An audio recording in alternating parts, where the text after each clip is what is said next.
नमस्कार मित्रांनो, आज आपण एका इंग्रजी विषयात जसं आपण थंबनेल पाहिलं आहे प्रिपोजिशन म्हणजे काय. त्या प्रिपोजिशन म्हणजे जेव्हा आपण शाळेमध्ये शिकत असताना काही व्याकरणातले काही शब्द असतात ते आपल्याला समजत नाही.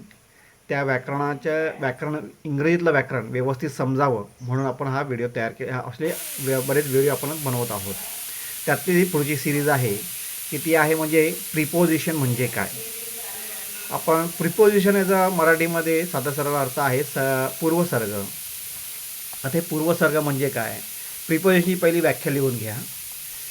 प्रिपोजिशन म्हणजे असा शब्द जो एखादी वस्तू, व्यक्ती किंवा प्राणी कुठे आहे किंवा कशाशी संबंध आहे हे सांगतो. काय आहे प्रिपोजिशन म्हणजे असा शब्द जो एखादी वस्तू, एखादी व्यक्ती किंवा एखादा प्राणी कुठे आहे किंवा कशाशी संबंध आहे हे सांगतो. मराठीत त्याला पूर्वसर्ग असेही म्हणतात. हे आपण आता पाहिलेलं आहे. आता हे प्रिपोजिशनचं काय उदाहरणं आपण उदाहरणं म्हणजे काय ती पाहूया. त्यानंतर हा छोटासा व्हिडिओ आपण लवकर संपवूया. उदाहरणार्थ घ्या, जर असं आपण लिहिलं the book is on the table. The book is on the table म्हणजे यातला बुक म्हणजे पुस्तक, टेबल म्हणजे टेबलच आहे, आपलं एखादं बाकडा आहे, आणि ऑन म्हणजे वर. तर काय अर्थ होतं, म्हणजे पुस्तक टेबलावर आहे. पुस्तक कुठे आहे तर टेबलावर. टेबलाच्या वर म्हणजे ऑन. यातला हा जो शब्द ऑन आहे तो प्रिपोजिशन आहे. हे दर्शवतं आहे की पुस्तक कुठे ठेवलेलं आहे. सामान्य प्रिपोजिशन याच्यामध्ये पण काही अर्थ आहेत. इन म्हणजे आत.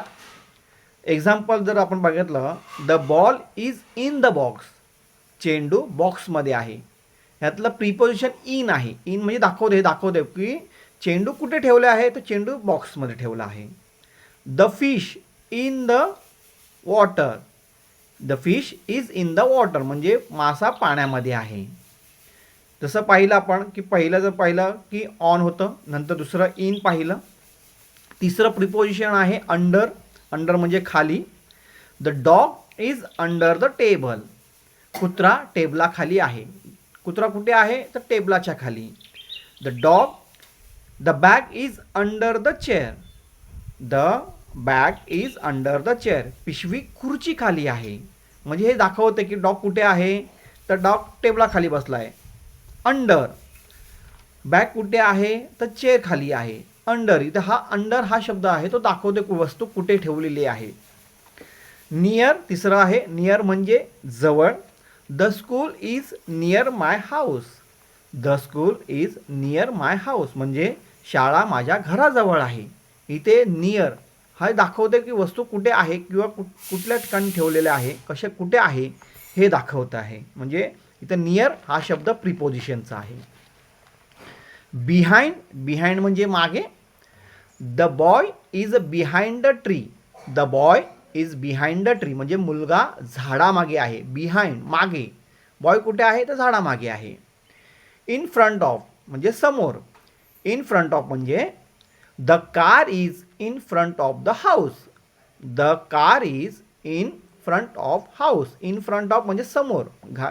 गाडी कुठे आहे तर घरासमोर आहे. म्हणजे हे सर्व शब्द आपण जे पाहतो आहे की इन आहे, ऑन आहे, अंडर आहे, नियर आहे, बिहाइंड आहे, इन फ्रंट ऑफ आहे, हे सर्वचे सर्व शब्द प्रिपोजिशन दाखवतात. म्हणजे वस्तू कुठे ठेवली आहे, वर आहे, खाली आहे, कुठे आहे हे सर्व दाखवण्यासाठी हे शब्द वापरले गेलेले आहेत आणि ह्यांनाच प्रिपोजिशन म्हणतात. प्रिपोजिशन म्हणजे वस्तू कुठे आहे सांगणारा शब्द. म्हणजे आता आपण जे पाहिलं ते सर्व प्रिपोजिशन आहे. प्रिपोजिशन म्हणजे वाक्यातील असा शब्द जो एखादी वस्तू किंवा व्यक्ती कुठे आहे हे सांगतो.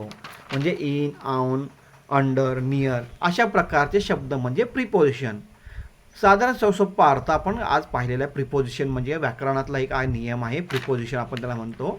सामान्य भाषेमध्ये आपण बोलतो की वस्तू कुठे ठेवलेली आहे, कशी संबंधी आहे, कुठे ठेवला आहे, खाली आहे, वर आहे, असं आपण मराठीमध्ये सामान्यतः बोलत असतो.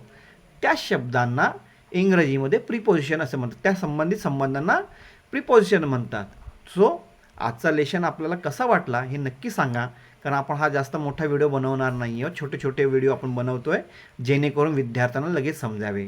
तर आता आपल्यापुरतं इथेच थांबतो आहे. आपल्या सर्वांची रजा घेतो आहे. प्लीज मला कमेंट करून नक्की सांगा की आजचा व्हिडिओ कसा झालेला आहे, आपल्याला ह्या गोष्टीतून काय काय समजलेलं आहे, ही गोष्ट आधी आपल्याला माहिती होती का हे समजून सांगा. हे मला उदाहरण आणि कमेंट करून नक्की सांगा. आपल्या सर्वांच्या प्रती मंगलमैत्री व्यक्त करतो आणि चॅनल लाईक, शेअर आणि सबस्क्राईब करायला विसरू नका. आणि जास्तीत जास्त इंग्रजी माध्यम जे शिकत आहे, इंग्रजी विषय जे शिकत आहेत अशा विद्यार्थ्यांपर्यंत किंवा इंग्रजी विषय शिकण्यास जे उत्सुक आहेत अशा सर्वांपर्यंत हा व्हिडिओ नक्की पोचवा. आपल्या सर्वांच्या प्रती मंगलमैत्री व्यक्त करून इथेच थांबतो. थँक्यू.